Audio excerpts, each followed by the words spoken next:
Hey everybody, so in this video we're going to talk about right angle trigonometry. The first thing we're going to do is define the 6 basic trigonometric functions. So if you look at this triangle that we have here, right, this is a normal right triangle, okay, and we're going to start by just marking one of the angles as the angle that we're interested in. So we've marked this angle here. You can see that we're using this symbol here. This is just the symbol theta.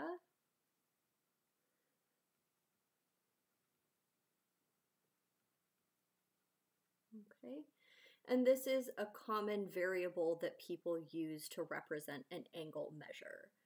Okay, so this is something that you guys will see a lot.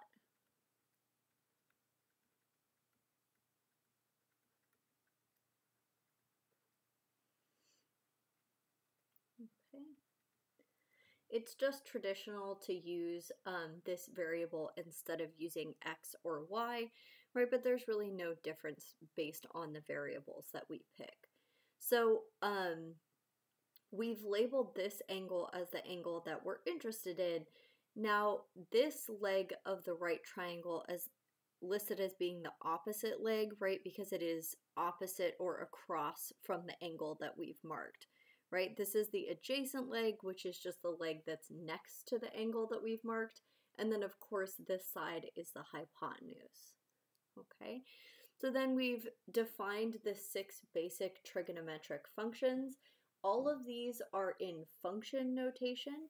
So remember, we're using this f of x notation here. So when you see sin with theta, right, this is sine of theta. Right, so our input variable is theta, and the name of our function here is sine.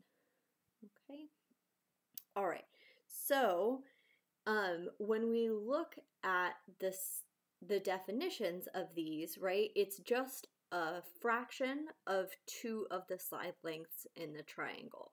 Okay, so for sine, our fraction is the opposite leg, right? So the length of the opposite leg divided by the length of the hypotenuse, okay? Our function cosine, or cosine of theta, is the length of the adjacent leg divided by the length of the hypotenuse, okay? Tangent is the length of the opposite leg divided by the length of the adjacent leg, okay? And then we go into our other 3 functions. So we can see that cosecant, or cosecant of theta, is the hypotenuse divided by the opposite leg. Okay, and then we have secant, or secant of theta, which is the hypotenuse divided by the adjacent leg, and cotangent, or cotangent of theta, which is the adjacent leg divided by the opposite leg. Okay. Now, when you look at these, you can see that the ones that are lined up across from one another, like sine and cosecant, these two are reciprocals of one another, right? Reciprocal meaning the numerator and denominator are flipped. Okay, so we can see sine and cosecant are reciprocals. We can see that cosine and secant are reciprocals, and that tangent and cotangent are reciprocals. Okay, so we're going to go ahead and look at some basic examples using these definitions. Okay, so let's go ahead and look at just a new example of this. So we're going to go ahead and look at some basic definitions here. So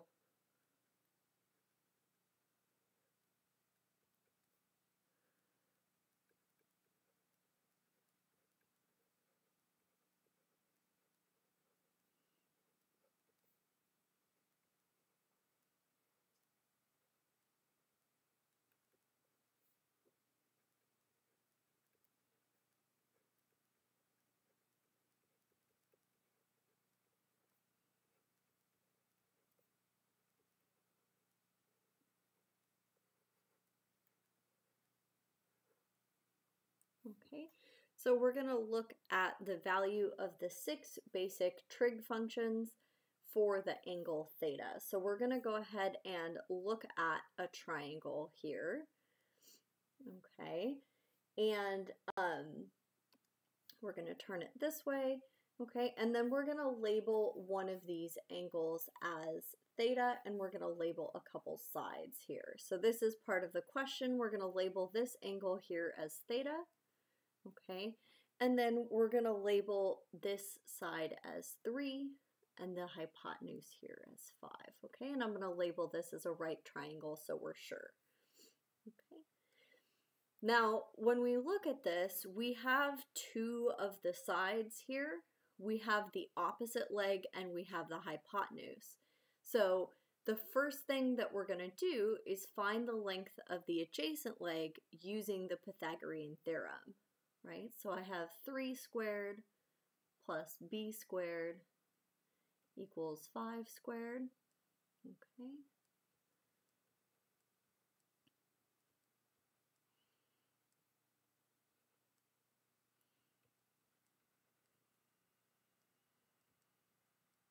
Okay, so this is going to give me that the length of my adjacent leg, or my leg that's next to this angle, is going to be length 4. Okay, so now that I have the length of all 3 sides of the triangle, what I want to do is do all 6 of the trig functions using these sides.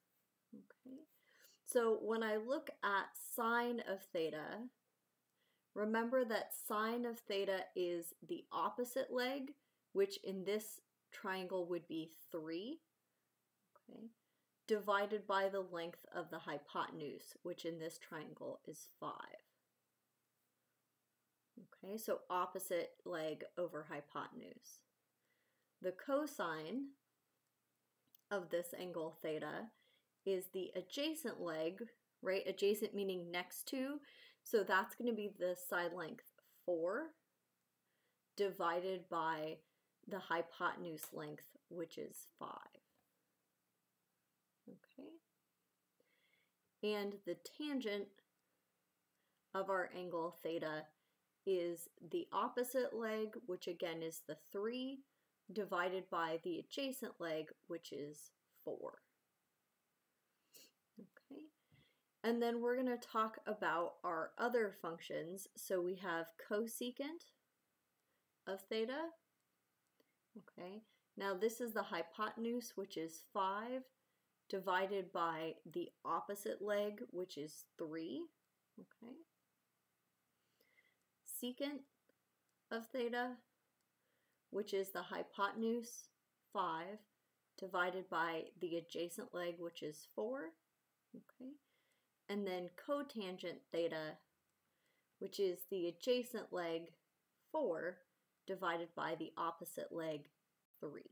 Okay, so this is just all 6 of those basic definitions. Okay, so I wanted to point out again that when we look at sine and cosecant, you can see that these two are reciprocals, right? 3 over 5 and 5 over 3. We have the same thing with cosine and secant, right? 4 over 5 and 5 over 4, those are reciprocals. And then also with tangent and cotangent, right? 3 over 4 and 4 over 3. So those are also reciprocals. Now, noticing that in the definition, this is actually what are called the reciprocal identities. So we're also going to look at the basic trigonometric identities, right? An identity is just a fact about how the trig functions are related to one another. So the first set of identities, which are the reciprocal identities, are exactly what we have just talked about, right? Sine and cosecant are reciprocals. That's what this is saying here, right? We have cosine and secant being reciprocals. That's what both of these mean, okay? And then tangent and cotangent are both reciprocals, and that's what these mean. Okay. The next set of basic identities just talk about the quotient identities. Okay. So this says that tangent is the same as sine over cosine. Okay, so we might wonder why exactly that's true. So let's look at that.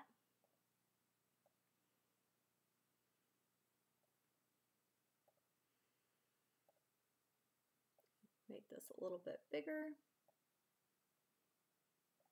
Okay, so when we look at that identity, right, that first identity said that tangent of theta, or tangent of u, as it says in those identities, they're just using the variable u, okay, is equal to sine of theta divided by cosine of theta. Okay, so we might want to wonder, like, why is this true, right? Or what's the proof that this is true? Okay, so we're going to use the definition, and we're going to take sine of theta divided by cosine of theta. Okay, and we're going to look at what this is actually equal to. Okay, so sine of theta is the opposite leg, okay, or simply the opposite divided by the hypotenuse. Okay, I'm abbreviating here. And cosine is the adjacent leg, right, abbreviated just as adjacent, divided by the hypotenuse.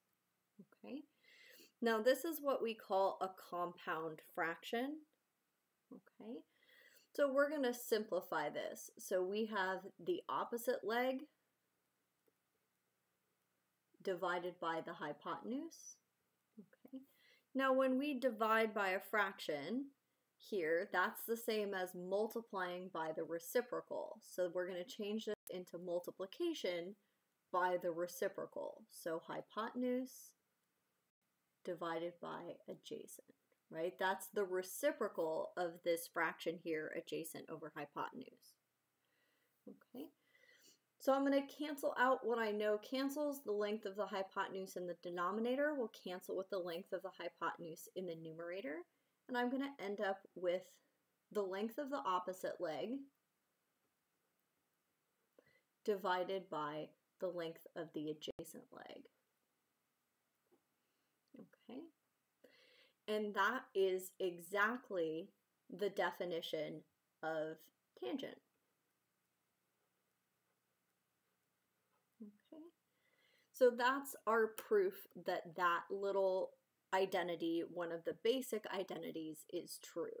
Okay, and the proof for this cotangent quotient identity is extremely similar, right? You write out the definition, you can cancel out the length of the hypotenuse because it's in the numerator and the denominator, and that will leave you with adjacent over opposite, or the definition of cotangent.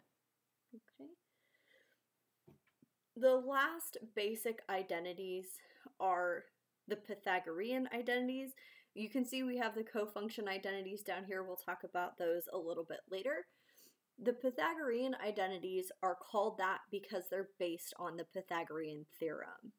Okay, so you can see there's three different forms of the Pythagorean identities. Sine squared plus cosine squared of theta is equal to 1. 1 plus tangent squared theta equals to secant squared theta. And 1 plus cotangent squared theta is equal to cosecant squared theta. Okay, so we're only going to look at the proof for one of these, just the very first one. Okay, because just like the reciprocal identities, they're all very similar. So if you're really interested in the proof, you could try it yourself, or I'd be happy to show you another time. Okay, so let's go ahead and look at the proof of the first Pythagorean identity, which is that sine squared theta plus cosine squared theta is equal to 1. Okay, now we're not actually going to start with this information. We're going to start with the basic Pythagorean theorem, okay, which is that a squared plus b squared equals 1. And we're going to draw our triangle that this is in reference to. We know it has to be a right triangle, okay, and we're going to label this angle as theta, right? We know that it's important we label this side as C. Okay, I'm going to label this side as A and this one as B. It doesn't matter how we label A and B, we know that. Okay, so what I'm going to do, I wrote a squared plus b squared equals 1 instead of a squared plus b squared equals c squared, which we know is actually the Pythagorean theorem. Okay, so let's go ahead and put c squared over here. Okay, so now what I'm going to do is I'm going to divide the whole equation by c squared. Okay, so I'm going to divide both sides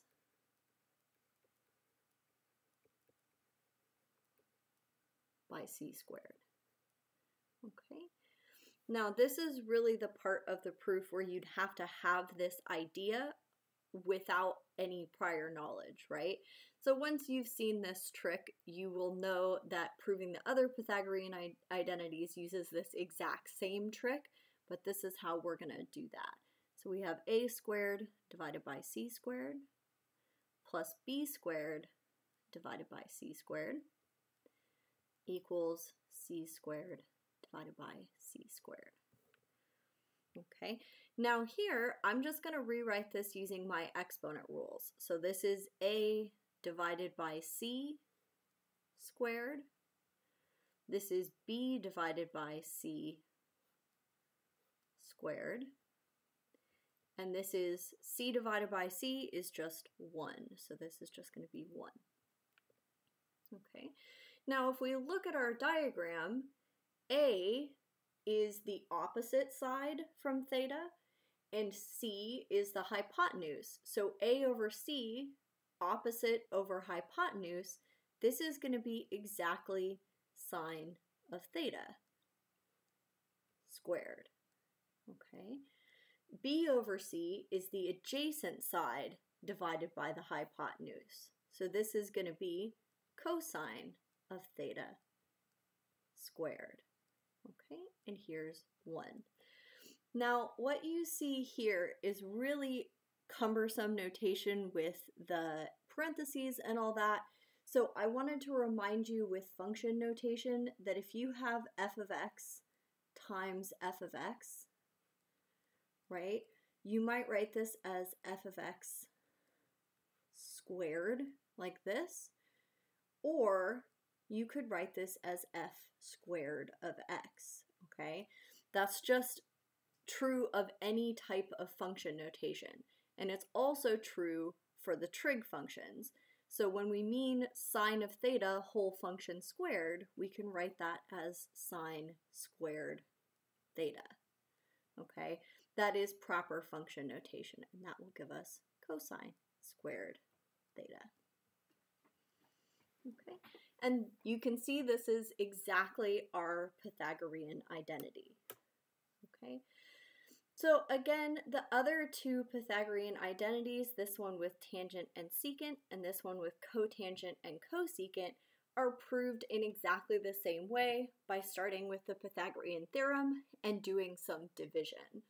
Okay, now in our lecture, we'll do more examples of how to use these basic definitions and how to use these basic identities.